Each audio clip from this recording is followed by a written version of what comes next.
Le corps sans vie d'une jeune fille est découvert le long d'une route, près de conduits d'évacuation.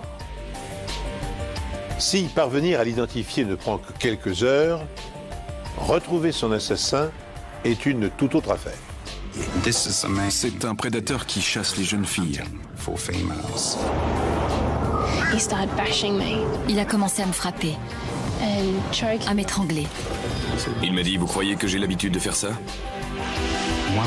Il se pourrait très bien qu'il n'y ait aucun lien entre la victime et son agresseur. Il a sorti un couteau et il a mis sa main sur ma bouche. Il allait me tuer. Grâce à Dieu, elle a repris connaissance et elle a pu nager jusqu'à l'autre rive. Il est capital que les citoyens se sentent protégés. Entre policiers et meurtriers, qui gagnera cette course contre la montre? On avait peur que si on ne le retrouve pas très vite, il continue à tuer. Bonjour. Soyez les bienvenus sur ce plateau pour cette nouvelle enquête impossible inédite. Elle va vous entraîner dans les coulisses des affaires criminelles, comme si vous étiez un expert de la police scientifique.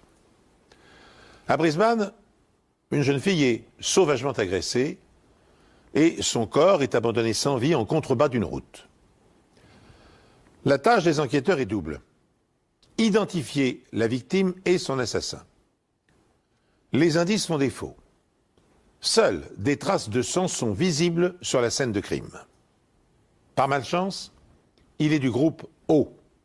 C'est le plus répandu en Australie puisque une personne sur deux appartient à ce groupe. Au lieu de relancer l'enquête, cette découverte consterne les policiers. Quand je suis arrivé sur les lieux du crime, j'ai trouvé que l'endroit était complètement abandonné. Et bien que la route ne soit pas très loin, on se serait cru à des kilomètres de la civilisation. Il y avait plusieurs conduits d'évacuation d'eau en contrebas de la route, à une distance d'environ 15 ou 20 mètres. On entendait très bien les voitures défiler sur la route, mais on ne pouvait pas les apercevoir, et on était à l'abri des regards. Le corps était allongé sur le dos. Il reposait nu sur une plateforme en béton à la sortie des conduits d'évacuation. Elle avait reçu 4 coups de couteau à l'abdomen et à la poitrine.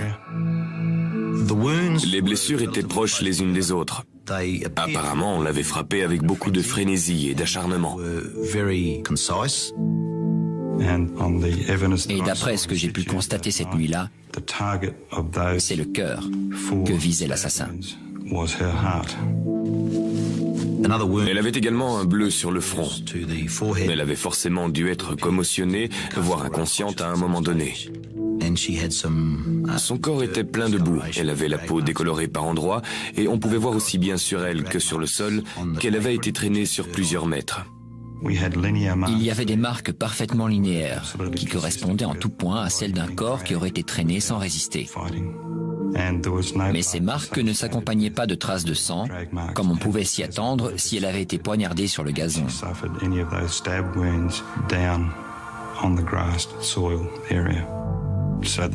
Tous ces indices tendaient à démontrer que l'agression sexuelle, autrement dit le viol, s'était produit quelque part dans l'herbe. Et que la victime avait été ensuite traînée sur le ventre sur une courte distance jusqu'à la plateforme en béton. C'est à cet endroit que l'assassin l'avait achevée à coups de couteau dans la poitrine. La jeune fille s'était fait une coiffure hérissée, dans le style gothique. Elle s'était maquillée les yeux en noir. Bref, elle avait tout l'air de quelqu'un qui comptait sortir ce soir-là. Aucun sac à main, portefeuille ou vêtements n'est retrouvé qui permettent d'identifier la jeune fille. Mais alors qu'elle est transportée à la morgue, Mike McKay reçoit un appel. La police de Wynnum nous a informé de la disparition d'une jeune fille du nom de Janet Phillips.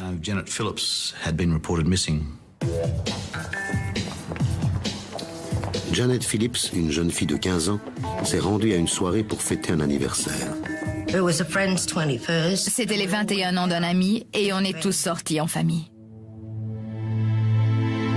Janet était de très bonne humeur. Elle avait passé tout l'après-midi à se pomponner pour être parfaite. On a même pris une photo d'elle.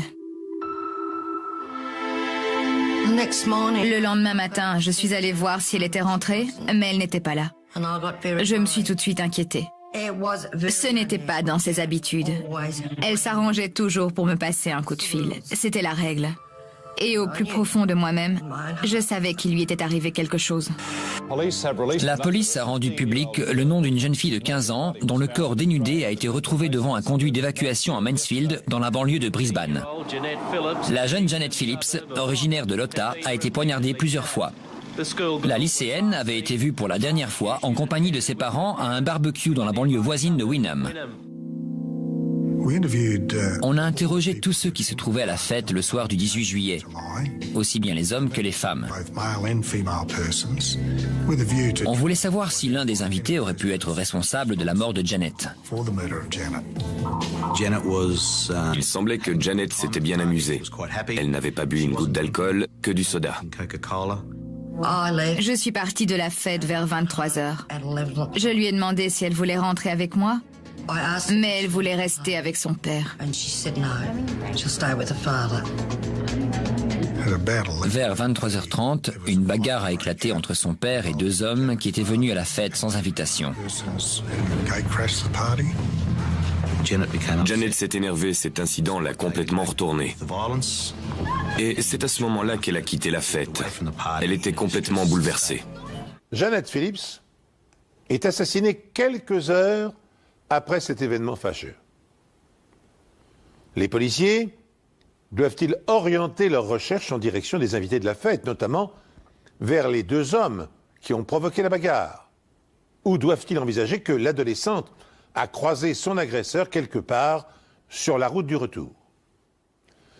Pour le déterminer, ils poursuivent l'analyse des indices.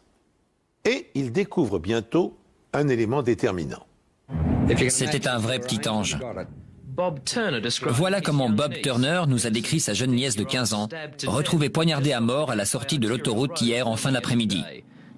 Deux jeunes garçons ont trouvé le corps dans un conduit d'évacuation à la tombée de la nuit. Les autorités attendent les résultats de l'autopsie pour savoir s'il y a eu viol. Elle a reçu 2 coups de couteau en plein cœur, dont l'un a complètement transpercé l'organe. Ce qui me laisse penser que la lame devait faire entre 11 et 14 cm de longueur, pour une largeur d'environ 2 cm. Ça devait être quelque chose comme un couteau de plongée. Après avoir perdu connaissance à cause d'un violent coup à la tête, Janet n'a rien pu faire pour se défendre. Et si l'assassin n'a laissé aucun cheveu ni aucune fibre sur le lieu du crime, il a laissé des traces de sperme.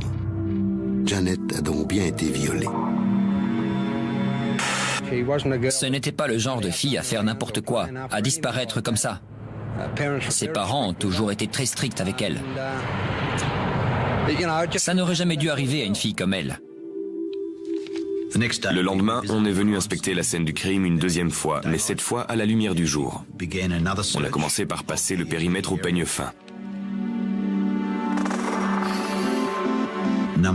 On a ramassé des boucles d'oreilles et des boutons de chemise près de l'endroit où on avait retrouvé le corps de Janet. Et très vite, on a eu la confirmation qu'il s'agissait bien de ces boucles d'oreilles et de ces boutons de chemise. Pourtant, aucune trace de ses chaussures, de sa jupe ou de sa chemise blanche. Il y avait 3 empreintes partielles de pas sur la plateforme, et l'une d'entre elles continuait jusqu'à la partie mouillée du béton, à côté de l'entrée du conduit. Toutes les empreintes correspondaient au même type de chaussures avec des semelles identiques, au niveau de la taille et de la forme. On a également découvert des empreintes partielles de pneus. Des traces qui se trouvent juste un peu à l'écart de la route. Un endroit idéal pour se garer. La police pense désormais que Janet a été enlevée, conduite ici en voiture. Un trajet de 15 minutes depuis la fête. Janet a été vue vivante pour la dernière fois hier vers 1h du matin au cours d'un anniversaire où elle s'était rendue en compagnie de ses parents. Elle se serait disputée avec quelqu'un avant de quitter la fête seule. Très en colère, Janet a entamé le trajet de 2 km du Catholic Hall jusque chez elle à l'insu de ses parents. Elle aurait croisé la route de son assassin pendant le trajet et la police en appelle à quiconque pourrait lui fournir des informations. On a tout d'abord centré l'enquête sur les hommes présents à la fête. Janet avait été vue en train de se disputer avec un jeune homme dans les escaliers. On a fait une description de ce jeune homme qui est devenu le suspect numéro 1. Mais le jeune homme à la chemise bleue n'est pas le seul homme qui intéresse la police cette nuit-là. Il y avait pas mal de gens à cette fête avec un casier judiciaire pour des affaires d'agression, de détention de drogue et d'agression sexuelle. Tout cela était donc des suspects. Et on a dû mener une enquête sur chacun d'eux pour déterminer leur part de responsabilité dans la mort de Janet. Certaines des versions données par les suspects se sont avérées fausses. Certains nous ont donné l'heure de leur départ et la façon dont ils étaient rentrés chez eux. Mais après enquête, on a su qu'ils avaient menti. Les invités surprises avaient tous deux un mobile. Ils auraient pu se venger de l'altercation avec le père de Janet qui les avait jetés dehors. Janet a quitté la fête vers 1h du matin, juste après l'incident. A-t-elle été suivie par les fauteurs de troubles? A-t-elle attiré l'attention d'un autre invité? En rentrant chez elle, a-t-elle eu la malchance de croiser la route d'un rôdeur ou d'un pervers? Pour tenter de le déterminer, les enquêteurs lancent un appel à témoins. Parviendront-ils à reconstituer avec suffisamment de précision la chronologie des événements qui se sont déroulés juste avant le meurtre? Janet a été vue à plusieurs reprises cette nuit-là. On l'a d'abord vue assise à un arrêt de bus à côté d'une pharmacie de la rue principale, puis par terre dans le caniveau près d'un rond-point. Elle était en piteux état. Apparemment, une Commodore bleue serait passée devant elle avant de faire marche arrière pour s'arrêter à sa hauteur. Mais l'enquête n'a pas pu dire si c'était bien Janet ou non. Elle aurait été vue vivante pour la dernière fois vers 00h30 devant cette pharmacie en face de l'endroit où se passait la fête. Ses chaussures, ses bijoux et des boutons de chemise ont été retrouvés, mais ses habits et l'arme du crime, toujours pas. Quelqu'un avait retrouvé une paire de chaussures derrière une boutique près de l'endroit où Janet avait été vue pour la dernière fois. On a eu la preuve qu'elles appartenaient à Janet et on a décidé d'approfondir cette piste. Parce que l'assassin avait pu la repérer ici, la suivre, ou bien c'était peut-être ici qu'elle avait laissé ses chaussures.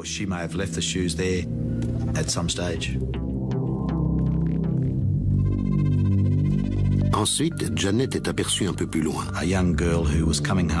Une jeune fille qui rentrait assez tard d'une soirée avec son petit ami, il devait être environ 00h10, aurait vu Janet marcher de l'autre côté de la rue. Elle avait son haut blanc, sa jupe noire et elle marchait pieds nus. Elle descendait Chestnut Street et elle aurait tourné à droite en direction de l'esplanade. L'esplanade est dans la direction opposée de la maison de Janet. Si c'est bien la jeune adolescente qui a été aperçue ici, son errance a-t-elle pu la mener tout droit dans les griffes du tueur?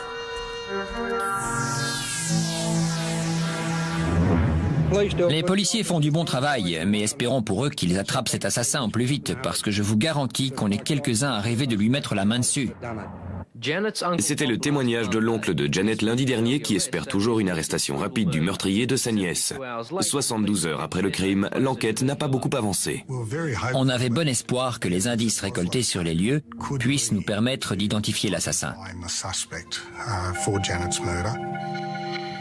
Malheureusement, les empreintes de pneus étaient trop partielles pour pouvoir être identifiées.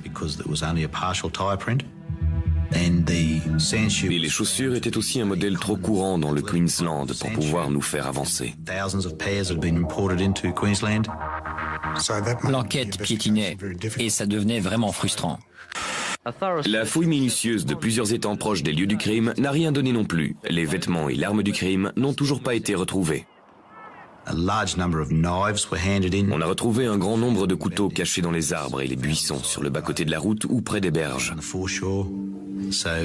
On a donc vérifié la provenance et les antécédents de chaque couteau et déterminé si ces caractéristiques correspondaient aux blessures de Janet.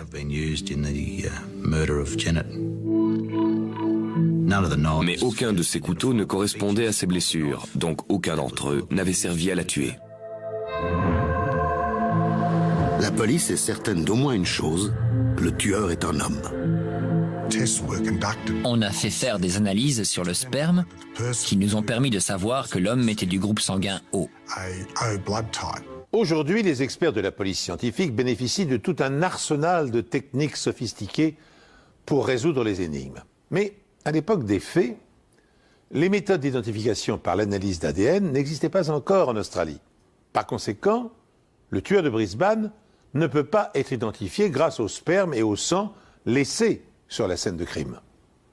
Il faut rappeler pour mémoire que la double hélice de l'ADN a été découverte en 1953 et que son emploi dans les affaires criminelles n'a été expérimenté en Grande-Bretagne qu'à partir de 1987 par le biologiste Alex Jeffries. Et à cette occasion, Jeffries avait permis d'innocenter un suspect en réalisant des tests auprès de 5000 hommes. Dans l'affaire qui nous intéresse, les policiers doivent se contenter de trier les hommes présents à la soirée fatale en fonction de leur groupe sanguin. On a demandé aux hommes présents à la fête de bien vouloir nous donner leur sang et leur salive. Et entre un tiers et un quart correspondaient au groupe sanguin du tueur. Du coup, on a pu vérifier de plus près leur alibi, leur déposition et tout faire pour savoir s'ils étaient coupables ou innocents.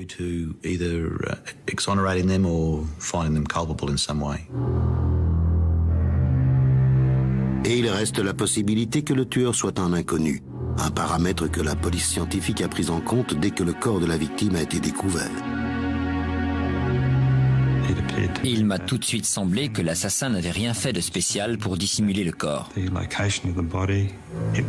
Il avait été abandonné sous un pont sur une des artères principales de l'autoroute. Quelqu'un allait forcément le découvrir tôt ou tard. Ça voulait tout simplement dire que le tueur ne se souciait vraiment pas du fait qu'on identifie la victime. Et je ne vois qu'une explication à ça. Il n'y avait aucun lien entre la victime et son assassin. Dans le cadre de l'enquête, on s'est aussi intéressé aux criminels récemment libérés de prison.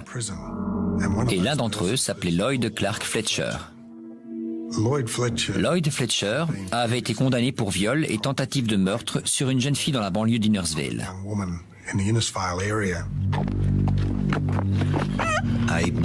Une jeune fille de 19 ans rentrait chez elle après une sortie à Innersville quand elle a été accostée par Fletcher.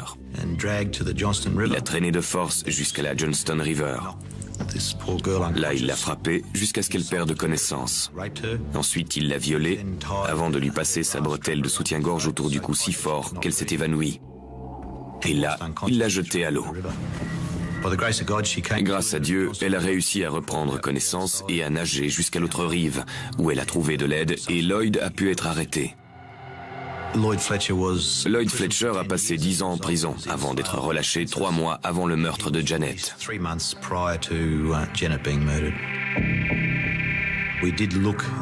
On a comparé et on a trouvé des similitudes entre l'agression d'Innersville et celle de Janet. Dans les deux cas, on avait utilisé un couteau. Il y avait eu enlèvement tard dans la nuit, le crime avait été commis avec beaucoup de violence, il y avait eu viol et dans les deux cas, les vêtements de la victime avaient été arrachés. On est allé lui rendre visite dans la maison qu'il partageait avec ses parents. On lui a demandé s'il était venu à Wynnum, et s'il avait eu des rapports sexuels ce soir-là, et s'il s'était rendu sur la sortie de l'autoroute, mais il a tout nié en bloc. On lui a demandé s'il connaissait Janet Phillips, et s'il avait quelque chose à voir avec son assassinat. Là encore, il a répondu par la négative, mais il était prêt à nous suivre au poste pour répondre à d'autres questions. On a laissé son père l'accompagner pour qu'il le soutienne pendant l'interrogatoire. Il nous a affirmé s'être rendu à la gare le dimanche vers 19h, 19h30 pour prendre un train pour Brisbane. Il nous a également décrit son apparence. Il disait avoir porté tout l'accoutrement du cow-boy, du Stetson aux bottes en passant par le jean. Il a affirmé être descendu en ville au bar de l'hôtel Lennon's, puis sur le coup de 23h, 23h30, avoir été pris en stop par un break, peut-être de marque Holden.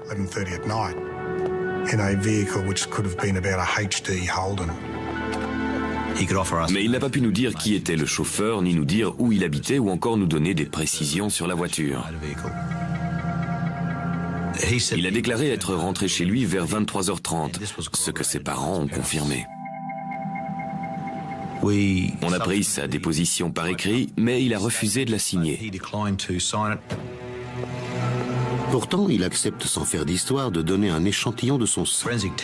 Les analyses faites sur le sang de Lloyd Fletcher ont révélé qu'il appartenait au même groupe sanguin que celui du sperme retrouvé sur la scène du crime. Lloyd Clark Fletcher n'ignore vraisemblablement pas que le sang d'un Australien sur deux appartient au groupe O. Il peut donc accepter sans risque de se soumettre à une analyse biologique. Effectivement, bien que le test soit positif, il est insuffisant pour l'accuser du meurtre de Janet, car 20 autres hommes présents à la fête répondent aux mêmes critères. Par conséquent, ils sont tous des suspects potentiels. Parvenu à ce point, l'enquête est provisoirement dans l'impasse. On a interrogé les deux hommes qui avaient été jetés dehors pendant la fête.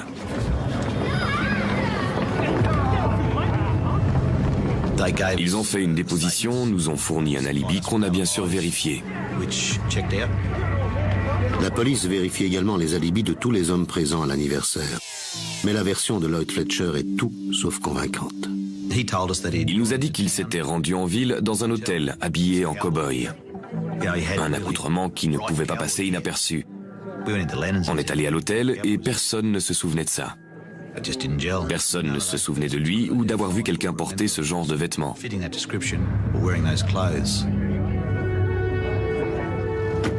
On n'a jamais retrouvé le type qui l'a ramené chez lui, et son seul alibi était celui fourni par ses parents. L'endroit est calme et paisible. Rien qui ne puisse laisser croire qu'un meurtre sauvage s'est produit il y a moins de 2 semaines. Malgré les efforts soutenus de 20 inspecteurs, l'assassin de Janet Phillips n'a toujours pas été retrouvé. Selon la police, ce serait peut-être quelqu'un de la région. La police cherche également plus d'informations sur des véhicules repérés dans les environs le matin du meurtre. On a décidé de mettre un panneau sur le bas-côté dans l'espoir que peut-être ça déciderait ceux qui ont vu quelque chose à se manifester. Des habitants nous ont fourni des informations sur les voitures garées sur le bas-côté, à côté de l'endroit où on a retrouvé le corps de Janet Phillips. Plusieurs témoignages ont décrit une Datsun 180B bariolée garée sur le bas-côté juste au-dessus du lieu du crime et qui stationnait depuis le début de la soirée, ou plutôt au petit matin. Et à peu près une heure et demie plus tard, des témoins auraient vu cette même voiture garée de l'autre côté de l'autoroute. Ça nous a tout de suite mis la puce à l'oreille parce que Lloyd Fletcher possédait justement ce même modèle de voiture.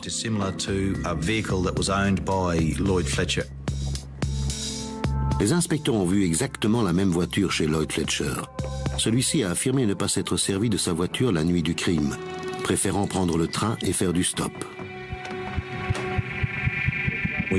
On a emmené sa voiture pour l'analyser. On espérait trouver des cheveux ou des fibres qui auraient pu tomber des vêtements de Janet. Malheureusement, on n'a rien trouvé dans la voiture qui fasse avancer l'enquête. Bien qu'aucune charge ne puisse être retenue contre Lloyd Fletcher, la police continue de le surveiller étroitement. Après tout, Fletcher n'a-t-il pas été déjà arrêté et condamné pour l'agression d'une autre jeune fille dans des conditions étrangement similaires? Ne possède-t-il pas une voiture de marque Datsun dont un modèle identique a été repéré par des passants sur le bord de la route? Son alibi, enfin, ne repose-t-il pas sur l'unique témoignage de ses parents qui affirment qu'il se trouvait en leur compagnie à l'heure du crime. La surveillance apporte bientôt des premiers résultats. Arrêté pour avoir commis des infractions au code de la route et ne pas avoir respecté les modalités de sa mise en liberté conditionnelle, Fletcher est incarcéré et mis provisoirement hors d'état de nuire à nouveau.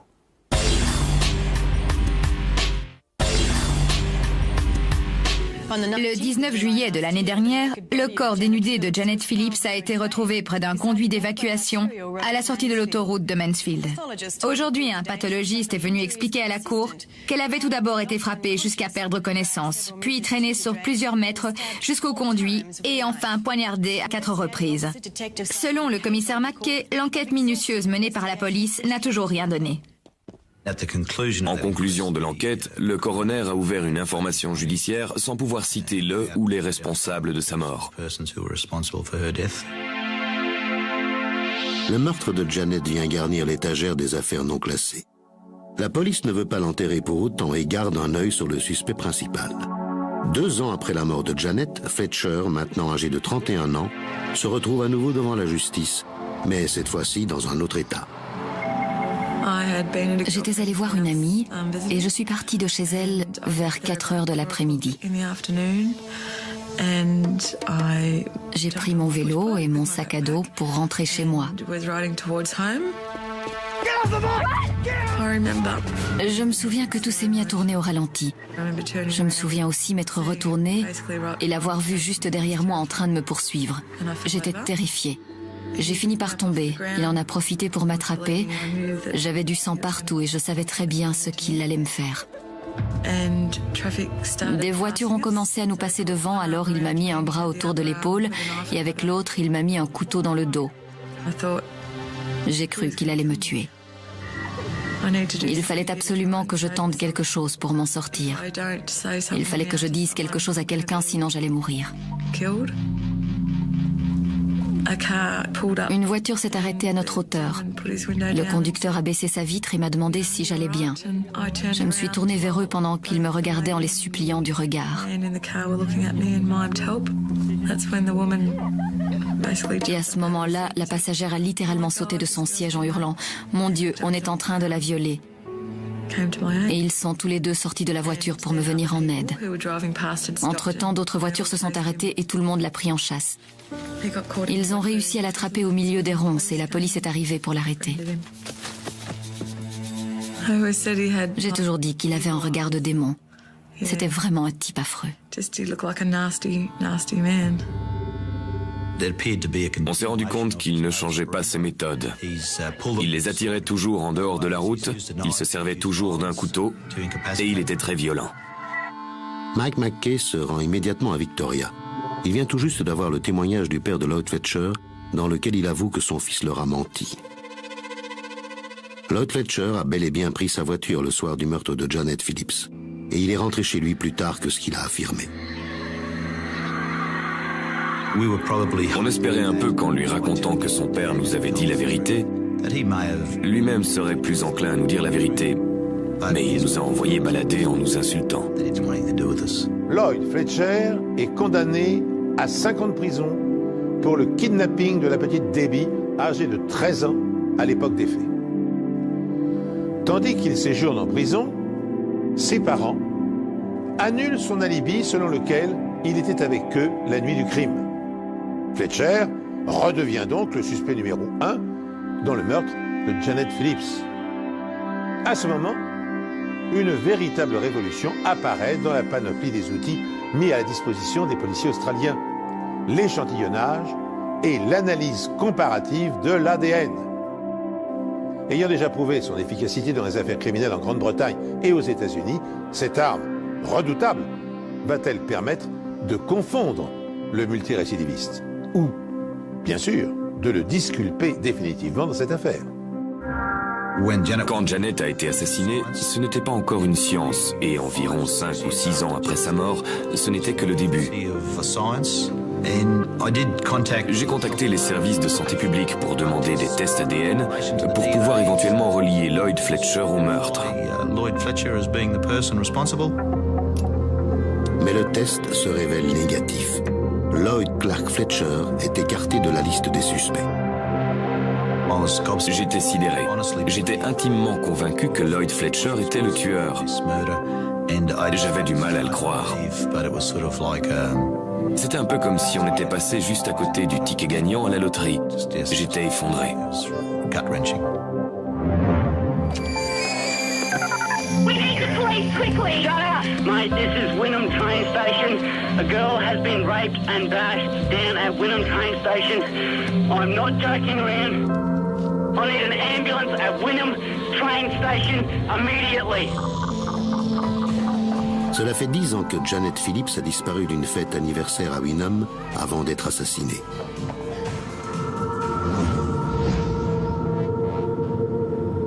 C'est maintenant au tour d'une autre jeune fille d'être agressée dans le même secteur. Elle attendait seule sur le quai de la gare. Elle dit avoir vu une voiture se garer sur le parking, puis elle a vu un homme traverser le pont, mais elle n'y a pas prêté grande attention. Elle s'est replongée dans la lecture de son livre.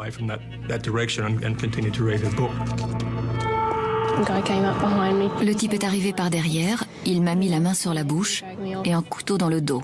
Puis il m'a forcé à le suivre. Il l'a forcée à traverser le pont pour gagner le quai opposé, toujours en la menaçant de son couteau, puis il l'a fait monter dans une sédan noire. Il a commencé à me frapper au visage. Ensuite, il m'a étranglée. Mais heureusement pour elle, un groupe d'adolescents se trouvait justement sur le parking à ce moment-là. En entendant ses cris, ils se sont dirigés vers la voiture pour voir ce qu'il se passait, et elle en a profité pour s'enfuir. L'homme qui essayait de l'enlever a sauté dans sa voiture et il est parti dans un crissement de pneus.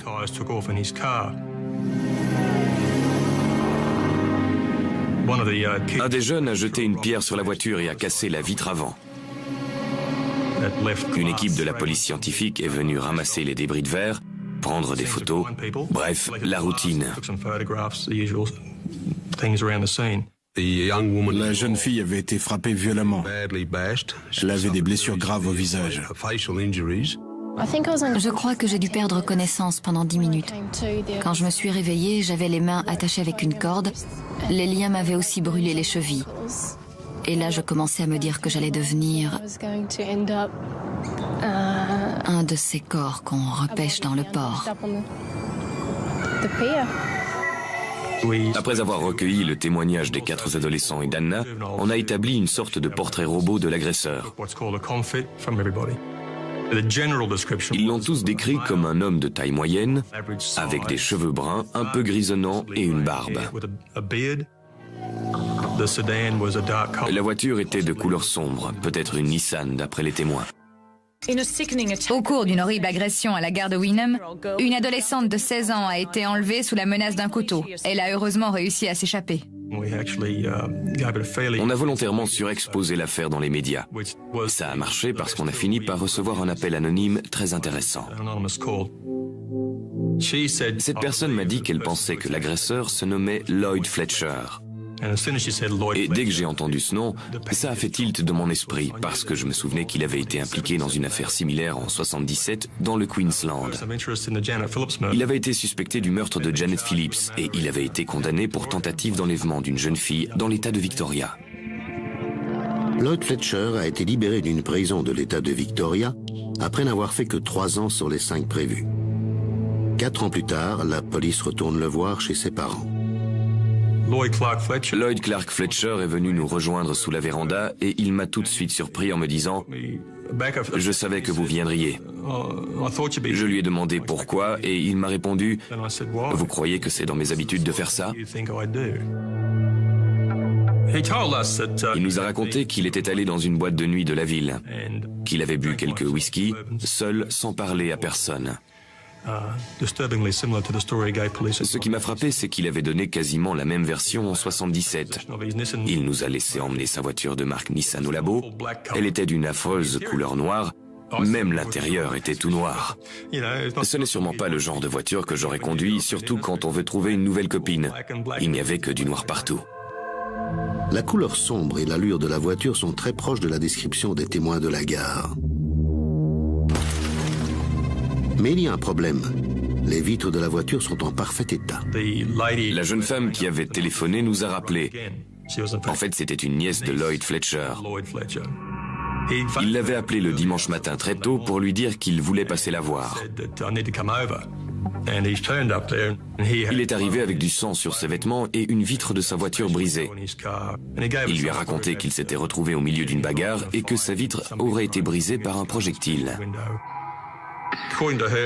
D'après elle, il a retiré les housses de ses sièges de voiture et il est parti faire changer la vitre.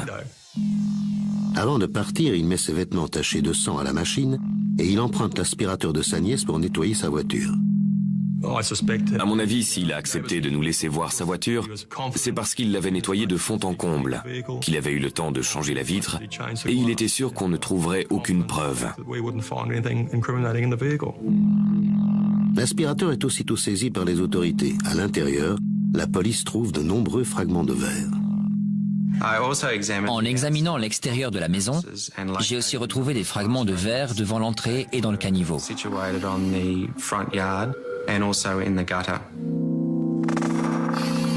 Il faut maintenant prouver que Fletcher a bien fait poser une nouvelle vitre. Il a affirmé à la police qu'il n'avait pas remplacé le moindre élément de sa voiture. Quand les vitres d'origine sont posées sur une voiture au moment de l'assemblage, elles ont toutes un code unique. Et ici, la vitre côté conducteur avait un code différent de celui des trois autres. J'ai tout de suite pensé que la vitre côté conducteur avait été remplacée. Fletcher a menti. Et ce n'est pas tout. À la suite de ma découverte, j'ai démonté la garniture de portière côté conducteur. Et j'ai remarqué qu'il y avait des fragments de verre dans le cadre de la porte. Jamais les experts scientifiques n'ont été aussi près de leur but, inculper Fletcher et mettre fin à ses multiples agressions. Mais leurs soupçons sont insuffisants. Il leur manque une preuve matérielle irréfutable pour pouvoir le confondre. Les fragments de verre du pare-brise de sa voiture retrouvés sur le lieu de l'agression d'Anna et dans l'aspirateur de sa nièce vont-ils permettre aux experts de mettre en place la dernière pièce du puzzle? Pour ce faire, ils doivent être en mesure de prouver que les éclats sont en tout point identiques. On a comparé l'indice de réfraction, l'épaisseur, la couleur, la figure de la rupture et le bord moulé. Et après toutes ces analyses, on en a conclu que le verre de la scène de crime était identique à celui de la vitre. C'est donc bien la voiture de Fletcher qui était garée dans le parking le soir de l'agression d'Anna. Et l'intérieur de la voiture va venir confirmer la thèse de la police. Visiblement, le propriétaire s'était donné beaucoup de mal pour tout nettoyer. Mais il restait quand même quelques traces de sang dans des recoins. On a comparé l'ADN de ce sang à celui de la victime et ils étaient parfaitement identiques. La police retourne chez les parents de Fletcher avec un mandat d'arrêt. Mais le suspect a disparu. On avait peur que si on ne le retrouve pas très vite, il continue à tuer.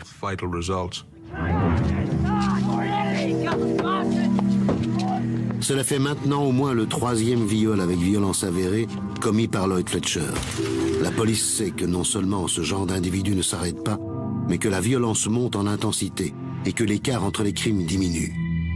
L'avis de recherche est lancé depuis 24 heures quand... Grâce à un appel anonyme, on a pu le localiser dès le lendemain à la gare de Sandgate. Il s'apprêtait à prendre le train. Quand on est arrivé à la gare, il a eu l'air résigné. Il n'avait pas l'air particulièrement surpris de nous voir.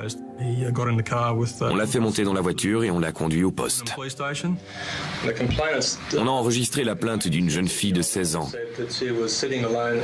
Selon elle, elle était assise seule sur le quai de la gare de Wynnum. Quand un homme est arrivé dans son dos et l'a emmené de force jusque dans sa voiture. Et c'est là qu'il l'aurait agressé. Vous voyez de quoi je veux parler? Oui. Vous avez quelque chose à nous dire sur cette affaire? Tout ce que j'ai à dire, c'est oui, je l'ai fait. Pardon? Tout ce que j'ai à dire, c'est oui, je l'ai fait. La plaignante a été blessée au visage pendant l'agression. Vous avez une idée de comment ça a pu se produire?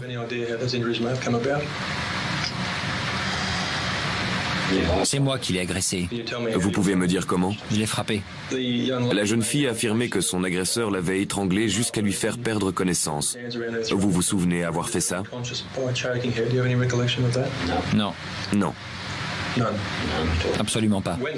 Quand on l'a retrouvée, la jeune fille avait les mains attachées avec de la corde. Vous avez une idée de comment c'est arrivé? Non. Vous ne vous souvenez pas de la corde? Non. Comment pouvez-vous vous en souvenir, Lloyd? Comment vous savez que vous l'avez fait si vous avez oublié tout ça? Vous m'avez dit que vous aviez des preuves contre moi. Écoutez, on vous a dit certaines choses, mais là, on vous demande ce dont vous vous souvenez de ce jour-là, de cette nuit-là. Je me souviens être allé au Harvey's. J'ai commencé à boire. Ensuite, je suis allé à Wynnum. Il a prétexté des trous noirs. Ok, vous pouvez me décrire la fille? Non. Vous vous souvenez de la couleur de sa peau? Non. Je n'ai pas cru une seconde à son histoire de trou noir. Il nous en avait dit juste assez pour qu'on sache que c'était lui, mais il avait voulu garder ses petits secrets. On vous accuse d'avoir utilisé un couteau. C'est la vérité, n'est-ce pas? Je ne possède aucun couteau à part un couteau de pêche de cette taille-là qui se trouve dans mon sac de pêche à la maison. Lloyd Fletcher, qui a maintenant 39 ans, est accusé d'agression sexuelle sur la jeune Anna. Ça ne m'a pas surpris que Lloyd Fletcher récidive. Bien sûr, on était soulagé qu'il soit mis sous les verrous, mais en plus, ça nous donnait l'opportunité de le réinterroger sur l'affaire Janet Phillips. Le commissaire McKay est convaincu depuis le début de l'enquête que Lloyd Fletcher est coupable du meurtre de Janet Phillips. Mais un élément capital joue en sa défaveur. Le test ADN l'a disculpé. Et en cas de procès, cet argument sera utilisé par l'avocat de la défense. Estimant que les tests biologiques ne sont pas encore fiables à 100% et jouant son va-tout, McKay demande au laboratoire de la police de réaliser une contre-expertise. Les résultats seront cette fois déterminants, dans un sens comme dans l'autre, pour l'innocenté ou l'inculpé. Et cette fois, il correspondait. Il y avait une chance sur 4,9 millions que ce ne soit pas le sien. Du coup, on leur a demandé ce qu'il s'était passé la première fois. Quand j'ai demandé une première comparaison entre le sperme et le sang de Lloyd Fletcher au centre John Tanks, ils se sont apparemment trompés d'échantillon de sang. On nous a demandé d'aller l'informer de ce nouvel élément. Alors on a mis en place une salle d'interrogatoire dans la prison. Il est arrivé et je lui ai tout de suite demandé s'il acceptait de répondre à d'autres questions concernant l'affaire Janet Phillips. Mais une fois encore, il nous a envoyés balader. Il a refusé catégoriquement de parler à Michael ou à moi. Il ne voulait pas entendre parler de nous. Apparemment, il l'avait déjà interrogé à plusieurs reprises. Et il n'avait pas l'air du tout de les apprécier. Il accepte finalement d'être interrogé par Peter Scanlon. Le type du labo a comparé les échantillons de sang. Les résultats montrent une correspondance entre le sperme retrouvé dans le corps de Janet Phillips et votre sang. Vous pouvez nous expliquer pourquoi un scientifique qualifié en arrive à ce résultat? Non. Vous me dites que c'est ce qu'il a trouvé. Comment je pourrais prouver le contraire? De mémoire, vous ne vous souvenez pas être allé à Wynnum cette nuit-là? Non. Vous n'étiez pas sur la sortie de l'autoroute? Non. Et vous êtes sûr de ne pas connaître une Janet Phillips? Non. Vous avez couché avec une fille ce week-end-là? Je ne suis sorti avec personne cette nuit-là. Donc vous ne l'avez pas tuée? Non. À la suite de cet ultime interrogatoire, on a décidé qu'on avait assez d'éléments pour inculper Lloyd Clark Fletcher du meurtre de Janet Phillips. L'accusé, un ancien ouvrier de 39 ans, a été escorté ce matin par la police au tribunal de Wynnum. Il a pu entendre les charges de meurtre qui pèsent contre lui. L'affaire remonte à juillet 87 quand Lloyd Clark Fletcher aurait enlevé, violé puis poignardé à mort la jeune Janet Phillips âgée de 15 ans. On n'abandonne pas, on n'oublie pas et de temps en temps, ça nous réussit. Je n'arrivais pas à y croire. Après toutes ces années, c'était bien lui. 12 ans de cavale. Il a plaidé non coupable. Paul Rutledge, substitut du procureur, a déclaré qu'en violant Janet Phillips, l'agresseur avait laissé sa marque. Mais 10 ans auparavant, il manquait un nom sur la carte de visite. Lloyd Clark Fletcher aura violé, assassiné puis abandonné le corps de Janet Phillips en pensant n'avoir pris aucun risque. À cette époque-là, il ne risquait rien parce que personne ne l'avait vu l'agresser. Personne ne l'avait vu la sortir de la voiture. Et de son point de vue, il n'avait laissé aucune trace permettant de le relier au crime. Mais tout ça, c'était avant l'ADN. Lloyd Clark Fletcher est un prédateur sadique et pervers de la pire espèce. Hier soir, un jury de la Cour suprême l'a reconnu coupable du viol et du meurtre de Janet Phillips, 15 ans. Il a été condamné à la prison à vie. L'accusation estime que si la condamnation à la prison à vie n'est pas assortie d'une peine incompressible, Fletcher risque de bénéficier un jour d'une mise en liberté conditionnelle et de récidiver aussitôt. Pour faire valoir la dangerosité de l'accusé et lui porter le coup de grâce, Paul Rutledge, le substitut du procureur, va donc lier l'agression de la jeune Anna au meurtre de Janet. Je n'ai fait qu'instruire l'affaire Anna devant la cour. J'ai mis l'accent sur le nombre malsain d'agressions qu'il avait pu commettre sur des femmes.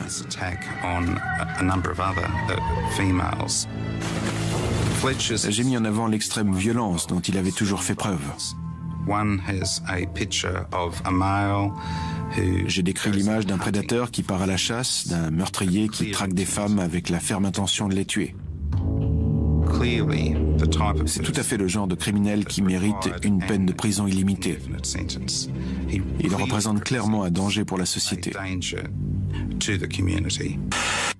Aujourd'hui, un grand jury a mis un terme définitif au crime horrible de Fletcher en le condamnant à une peine illimitée. Il mourra donc en prison.